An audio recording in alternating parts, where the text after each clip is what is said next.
여러분 안녕하세요. 전최장투입니다. 저는 작년까지 월 적립식으로 주식을 모아 갔었습니다. 올해는 평소와는 다르게 1년치 투자금을 연초에 한방 매수했는데요. 1월 3일에 SCHD 291주, QQQM 10주 매수를 끝으로 올해 매수는 종료가 되었습니다. 매수를 끝낸 후 1월 3일 계좌 현황이고요. 보유하고 있는 종목들이 평단가까지 내려온다면 추가 매수할 생각이 있습니다. 3월 장이 종료된 후에 계좌입니다. 종목과 수량은 모두 동일하고요. SCHD 2500주, QQQM 85주, 마지막으로 부 23주 보유하고 있습니다. 오늘은 3월 결산 영상을 준비했습니다. 3월은 많은 분들이 계좌의 하락을 피하지 못했을 것 같은데요. 3월 제 계좌의 성과와 1분기가 종료되었으니 분기마다 공유해드리고 있는 배당금도 보여드릴게요. 구독과 좋아요 잊지 않으셨죠? 그럼 바로 시작해 볼게요. 3월은 트럼프 대통령의 관세 우려와 경기 침체와 인플레이션이 동시에 일어나는 스태그플레이션에 대한 우려까지 확산되며 주식시장이 크게 하락했습니다. 주요 ETF들의 한 달 성과를 볼게요. S&P 500 ETF 부, 나스닥 100 ETF QQQ, 미국 배당 ETF인 SCHD, 장기채권 ETF, 마지막으로 금 ETF를 가져와 봤고요. 금을 제외하고 모든 종목들이 마이너스를 기록하고 있습니다. 스태그플레이션에 대한 우려가 커지면서 안전자산인 채권의 손실폭이 가장 적었습니다. 금은 사상 최고치를 매달 갱신하고 있네요. 이번 달에도 10% 가까이 상승했습니다. QQQ는 3월 한 달 동안에만 무려 7.72% 하락하면서 최고점 대비 14% 하락해 있는 상태이고요. 이미 조정장에 진입해 있는 상황입니다. 경기 침체에 강한 섹터인 에너지와 필수 소비재 기업들을 많이 담고 있는 배당 ETF인 SCHD는 많이 하락하긴 했지만 나스닥이나 S&P 500과 비교해 보면 상대적으로 방어를 잘 하고 있는 모습입니다. 그렇다면 SCHD의 70%, 나스닥 100 ETF인 QQQ와 S&P 500 ETF인 부에 30% 투자하는 제 계좌의 한 달 성과는 어땠을까요? 손실률로는 마이너스 1.69%, 금액으로는 247만 원의 평가 손실을 기록했습니다.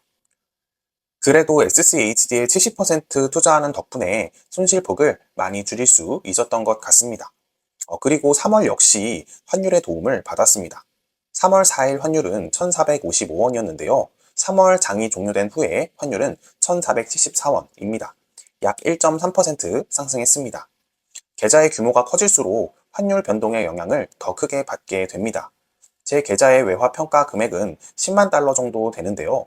환율이 10원만 오르거나 떨어져도 계좌는 100만 원의 변동이 있게 됩니다. 제가 보유하고 있는 종목들의 평균 매입 환율은 1,350원 정도 되는데요. 환 차익으로만 10% 차익을 얻고 있습니다. 지금 환율이 비싸 보이는 것은 맞지만 제가 2022년에 투자할 때도 마찬가지였습니다. 당시 1,350원이라는 환율은 최근 10년 내 경험하지 못한 환율이었고 1,400원까지 갈지는 정말 꿈에도 몰랐습니다. 부담되는 것은 맞지만 환율 때문에 성장 가능성이 높은 자산에 투자하지 못한다는 것은 더 큰 기회비용을 잃게 되는 것이나 마찬가지입니다. 환율이 지금보다 10%, 15% 떨어져도 미국 주식은 30%, 40% 오를 가능성이 높기 때문이죠. 환율에 대한 이야기는 다음번에 영상으로 자세하게 제 생각을 말씀드려 볼게요. 그럼 이번에는 주요 ETF들의 1월부터 3월까지 올해 누적 성과를 살펴볼게요. 올해 성과를 봐도 3월 성과와 비슷한 모습입니다. 금이 가장 좋은 퍼포먼스를 보여주고 있고요. 그 다음으로 채권, SCHD 순서입니다. 나스닥과 S&P 500이 역시 성과가 가장 좋지 못한데요. QQQ가 올해 마이너스 8%, 부가 마이너스 4.4%입니다. 제가 S&P 500을 성장주로 분류하는 이유입니다. 2000년대나 1990년대와는 다르게 최근 15년간 기술주 위주의 급격한 상승이 있었기 때문에 500개의 종목을 가중 평균치로 투자하는 S&P 500의 구성 종목 역시 대부분 기술주로 이루어져 있습니다. S&P 500 하나만 투자하는 것도 훌륭한 자산 배분이 될 수 있지만 변동성에 쉽게 흔들리는 분들이라면 더 세분화된 자산 배분을 해도 괜찮을 것 같습니다. 나스닥이나 S&P 500이 하락할 때 채권이나 금을 보면 반대로 상승하는 모습을 보여주고 있는데요. 자산 배분이란 단순히 여러 종목을 보유하는 것이 아니라 서로 상반된 흐름을 가진 자산을 조합하는 것입니다. 수익 폭은 제한될 수 있지만 변동성을 줄이고 꾸준한 성과를 내어 복리를 쌓는 것이 목표입니다. 상승장에서는 까맣게 잊어버리지만 하락장만 찾아오면 어김없이 자산 배분의 중요성을 깨닫게 됩니다. 그럼 제 계좌의 올해 성과를 살펴볼게요. 손실률은 마이너스 0.7%, 금액으로는 100만 원의 평가 손실을 기록하고 있습니다. 환율도 한번 살펴볼게요. 1월 2일 환율은 1471원으로 3월 장 마감 후 1474원과 거의 동일합니다. 나스닥이 올해 8%, S&P 500이 올해 5% 하락하고 있지만 SCHD가 2.3% 상승해 주면서 계좌의 하락을 대부분 방어해 주었습니다. 그럼 지금부터 1분기 동안 받은 배당금을 공유해 드릴게요. 제가 투자하는 세 종목은 모두 분기 배당 종목이기 때문에 배당 받은 횟수도 3번이 전부인데요. 가장 먼저 QQQM으로부터 22.95달러, SCHD로부터 528.7달러, 부로부터 35.43달러를 지급받았습니다. SCHD와 VOO는 4월 2일에 배당금이 들어왔지만 분기별 구분을 위해 1분기 배당금에 포함시켰습니다. 원래 3월 31일 지급 예정이었지만 증권사별로 하루 이틀 정도 늦어질 수 있습니다. 1분기에 받은 배당금은 총 578달러로 환율 1,400원 기준 82만 원인데요. 이를 월로 환산하면 약 27만 원입니다.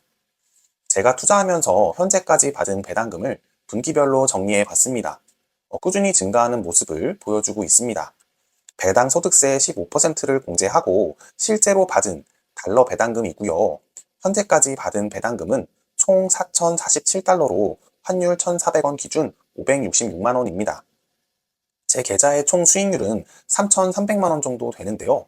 이 중 566만 원이면 환 차익과 주가 상승을 제외한 배당금이 차지하는 수익 비율은 17%입니다. 배당 투자가 장기 투자에 유리한 이유는 이처럼 성장하는 모습이 계속해서 보인다는 점인데요. 이렇게 내가 받는 배당금을 기록하고 시각화된 자료로 만들다 보면 뿌듯함과 성취감, 그리고 앞으로도 매도하지 않고 수량을 모아가겠다는 다짐을 하게 됩니다. 이번 배당금도 또 하나의 선이 늘어났습니다. 선이 하나하나 추가되면서 올라가는 것을 앞으로도 계속해서 공유해 드릴게요. 1분기 성과는 많이 아쉬웠지만 저는 변함없이 장기적인 관점에서 투자하고 있습니다. 더 큰 하락장이 올 수도 있지만 저는 흔들리지 않고 SCHD와 QQQM 두의 수량을 꾸준히 늘려갈 것입니다.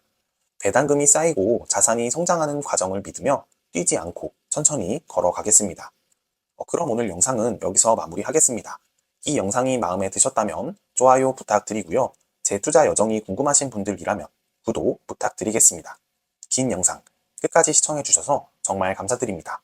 전 최상추였습니다. 다음 영상에서 뵙겠습니다.